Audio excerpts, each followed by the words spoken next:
नमस्कार, knocking-news.com में आपका स्वागत है। मैं हूं गिरिजेश वशिष्ठ। फिंगर्स क्रॉस कर लीजिए, दुआ कीजिए कि सब कुछ ठीक चले।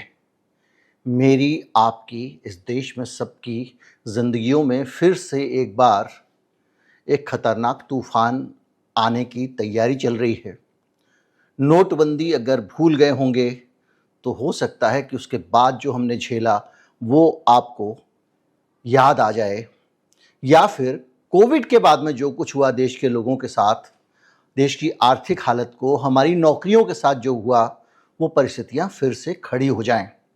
लाल खतरे के सिग्नल आने शुरू हो गए हैं और ये सिग्नल कहते हैं कि रिसेशन आने वाला है। जो वीडियो मैं आपके सामने आज लेकर आया हूं, इसमें जो लोग नहीं जानते रिसेशन क्या है, उनको रिसेशन भी पता चलेगा। जो लोग नहीं जानते हैं कि खतरा कितना बड़ा है, उनको पता चल जाएगा और ये भी पता चलेगा कि ये खतरा क्यों और कैसे हमारी तरफ बढ़ रहा है। छोटा और सामान्य विषय नहीं है। लाइन की एक इंफॉर्मेशन है कि रिसेशन आ सकता है। अगर आपको यही जानकारी चाहिए, बहुत से लोग कहते हैं छोटे वीडियो बनाइए, वो इस वीडियो को यहीं छोड़ सकते हैं। लेकिन अगर आपको ये समझना है कि उसका हमारे जीवन पे कैसे असर पड़ेगा, क्या असर पड़ेगा और कहाँ कहाँ इसका असर पड़ना शुरू हो गया है, डिटेल्स अगर चाहिए, अंडरस्टैंडिंग चाहिए, तो मैं आपको तफसील से बताऊंगा कि क्या क्या हो रहा है दुनिया में। कहीं मत जाइए, चैनल को सब्सक्राइब कर लीजिए, मैं अभी हाजिर होता हूँ।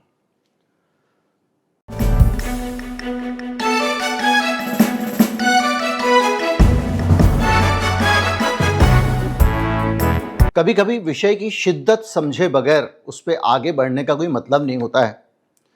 तो रिसेशन क्या होता है इसको हमको समझना पड़ेगा, और ग्लोबल रिसेशन क्या होता है इसको भी समझना पड़ेगा। आज के ज़माने में पूरी दुनिया एक दूसरे से जुड़ी हुई है। जैसे भारत चीन का सबसे बड़ा खरीदार है। अमेरिका भी चीन का सबसे बड़ा खरीदार है। भारत अमेरिका से भी बहुत ज़्यादा सामान लेता है। तो जहां अगर अमेरिका में कुछ दिक्कत होगी या भारत में कुछ दिक्कत होगी तो चीन उससे अछूता नहीं रह सकता। इसलिए पूरी दुनिया की इकोनॉमी साथ साथ चलती है। और भारत जैसा देश जो अपना उत्पादन करना भूल चुका है, कभी इंदिरा गांधी के ज़माने में लोकल रेडियो ट्रांजिस्टर सब बनते थे, हमारे देश में हमने मोबाइल फ़ोन भी बनते देखे, माइक्रोमैक्स वगैरह वगैरह, अब सब विदेशी कंपनियां बना रही हैं, भारतीय कंपनियां जा चुकी हैं। तो हमारी डिपेंडेंस बहुत ज़्यादा है दूसरे लोगों पे। अब क्या हो रहा है कि रिसेशन की थ्रेट क्यों है, रिसेशन का खतरा क्यों है और इस खतरे को क्यों महसूस किया जा रहा है। देखिए, कोरोना काल याद कीजिए। कोरोना के टाइम पे सब देशों ने अपने नागरिकों को कुछ ना कुछ राहत दी थी। जैसे हमारे यहाँ पर हमने मुफ्त अनाज दिया, हालांकि पूरा कोरोना बीत गया उसके बाद दिया, और अब कोरोना चला गया तो भी दिए जा रहे हैं क्योंकि वोट मिलता है उससे। तो हमने जो है वो हमने भी राहत दी। तो अमेरिका ने क्या किया, अपने यहाँ लोगों को बहुत सारे पैसे दिए कोरोना में राहत के तौर पे, क्योंकि इकोनॉमी डगमगा रही थी। तो जनता के पास पैसे होंगे, कंज्यूमर का कॉन्फिडेंस होगा, तो वो सामान वामान खरीदते रहेंगे, तो मंदी से अर्थव्यवस्था बच जाएगी, उद्योगपति वगैरह जो है वो बच जाएंगे। तो वो पैसे देने से क्या हुआ कि मेरी जेब में माल आ गया भाई साहब। अब अगर मैं दफ्तर से लौट रहा हूँ, 1 तारीख के आसपास आप देखते होंगे ना, बहुत सारे लोग जो है शाह खर्ची शुरू कर दो, जेब में पैसे आ गए भाई साहब, अब तो ये भी ले लूंगा वो भी ले लूंगा। आप 1 तारीख को तनख्वाह मिली है, लौट रहे हैं बाबूजी साइकिल पे बैठ के, और मिठाई का डब्बा भी रख के ले जा रहे हैं, और पत्नी को जो है वो रसमलाई अच्छी लगती है तो उसकी एक हंडिया भी ले जा रहे हैं। ये सब होता है क्योंकि जब पैसे होते हैं तो आप खर्चा करते हैं। तो जब आप पैसा खर्चा करते हैं तो क्या होता है कि पैसे खर्चे करने से डिमांड और सप्लाई में क्या हुआ, एक बैलेंस बदल गया। अर्थशास्त्र कहता है कि किसी चीज की मांग बढ़ जाए तो उसका दाम बढ़ जाता है, उसका भाव बढ़ जाता है, क्योंकि उसको सब पूछ रहे हैं, कहते नहीं है तेरा भाव बढ़ गया बहुत। इसी तरह से जब पैसे आप खर्च करते हो मार्केट में, ज्यादा पैसे आ जाते हैं तो चीजों का भाव बढ़ जाता है। अमेरिका में अचानक सबके पास बहुत सारे पैसे आ गए थे तो लोग दबा के खर्चा कर रहे थे। खर्चा करने से अमेरिका में महंगाई बढ़ती चली गई। हमारे यहाँ तो कोई फर्क ही नहीं पड़ता सरकार को, वहाँ पे 4% से ऊपर महंगाई चली जाए तो उसको वो बहुत बड़ी इमरजेंसी मान के चलते हैं। तो महंगाई को कंट्रोल करना था, तो कंट्रोल करने के लिए क्या करें। अब लोगों से पैसे जो दे दिए हैं वापस तो मंगा नहीं सकते, पैसे छीन भी नहीं सकते, तो क्या किया जाए? बोले एक काम करो, लोगों को पैसा मुश्किल से दो और नया पैसा, जैसे कि लोन के रेट बढ़ा दो। ये फिस्कल मैनेजमेंट कहलाता है। फिस्कल मैनेजमेंट पूरी दुनिया में जो उनके फेडरल बैंक होते हैं, जैसे हमारा आरबीआई है, रिजर्व बैंक ऑफ इंडिया, ये यही काम करते हैं। थोड़ा ब्याज बढ़ा दिया, कम कर दिया, इस तरह करके जो पैसा है समाज में उसकी सप्लाई कम ज़्यादा करते रहते हैं और उसके ज़रिए दाम वगैरह को नियंत्रित करते हैं।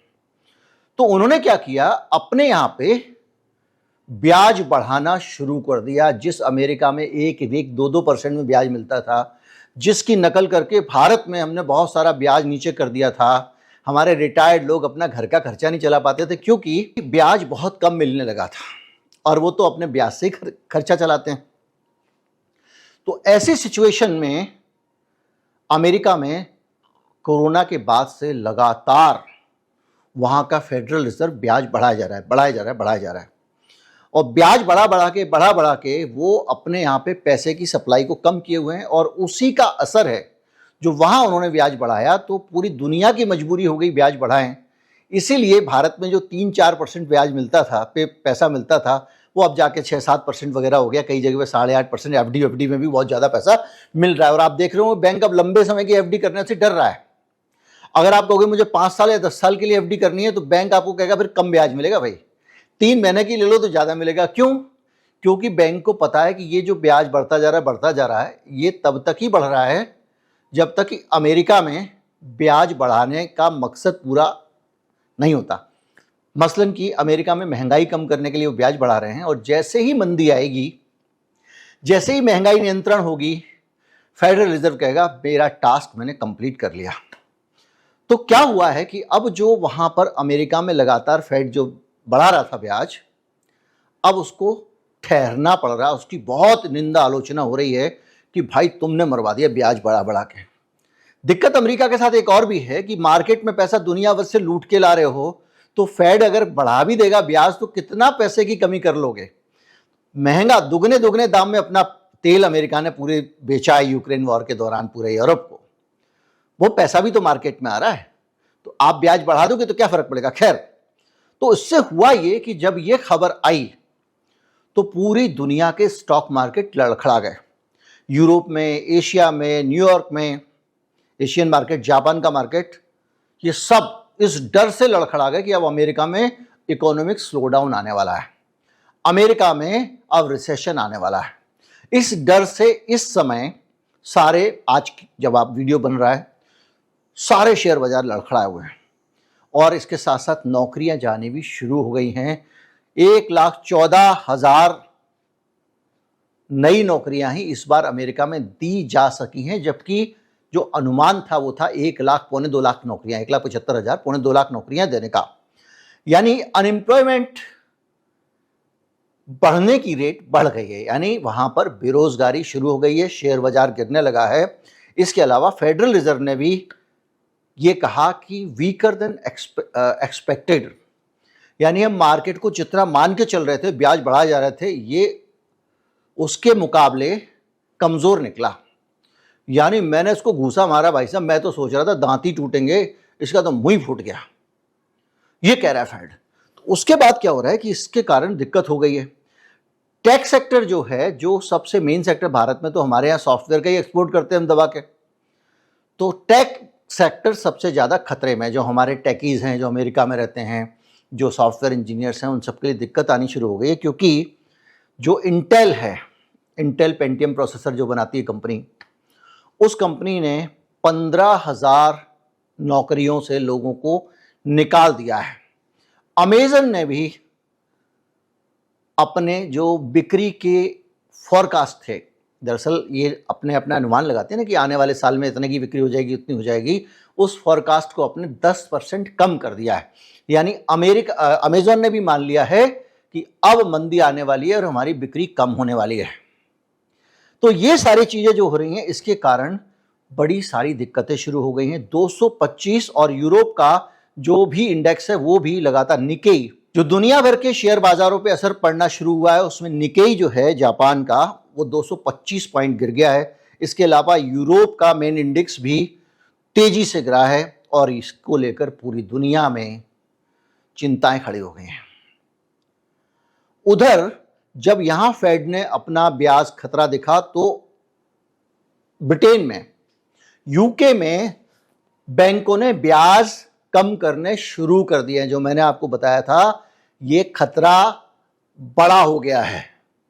ये सिर्फ हवाई मामला नहीं है, यूके में भी बैंकों ने ब्याज कम कर दिए हैं। इसके अलावा जो यूएस का मैन्युफैक्चरिंग डाटा है वो भी गड़बड़ा गया। मैन्युफैक्चरिंग डाटा गड़बड़ाने का मतलब है सीधा जीडीपी पर असर।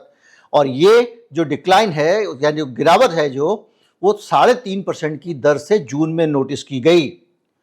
और इसका मतलब ये है कि जो एक्टिविटीज़ हैं, इकोनॉमिक एक्टिविटीज़, उस पर प्रेशर है। मार्केट का रिएक्शन आप देख ही रहे हैं कि किस तरह से लगातार इंटरेस्ट कट किए जा रहे हैं। भारत में भी हो सकता है कुछ ही दिनों में आप आरबीआई की जो मौद्रिक नीति है उसमें अपने ब्याज कम होने की खबर पढ़ लें। और ये आधा पॉइंट का कट तो ऑलमोस्ट हो रहा है। इसका मतलब है कि इकोनॉमिक स्लोडाउन आना शुरू हो गया है। यूके के बैंकों ने, मैंने आपको बताया, ब्याज दर ऑलरेडी कम कर दी है। इसके अलावा जो इन्वेस्टर है, जो लोग पैसे लगाते हैं, वो भी निराशा में घिरे हुए हैं। पैसिज्म आ गया उनके अंदर और उसके कारण जो जॉब डाटा गिरना, मैन्युफैक्चरिंग गिरना और तमाम चीज़ों के कारण इन्वेस्टर भी इस सब चीज़ों के कारण, जो शेयर बाजार है, आपको मैंने बताया कि शेयर बाजार सबसे चतुर होता है, सबसे पहले भांपता है, वो भी एक निराशा के दौर में है। और नतीजा ये हुआ है कि अभी हाल में कुछ गतिविधियां हुई, जैसे कि एनवीडिया है, सेमीकंडक्टर बनाने वाली कंपनी, वो गिर गई है। डीओजे का कुछ इन्वेस्टिगेशन उसके खिलाफ चल रहा है और इसके कारण मार्केट की एंग्जाइटी बढ़ गई है।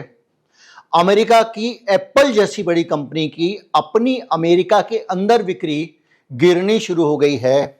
और एप्पल का सबसे बड़ा टेंशन ये है कि वो चीनी मार्केट में अगर गिरा तो उसकी हालत खराब हो जाएगी।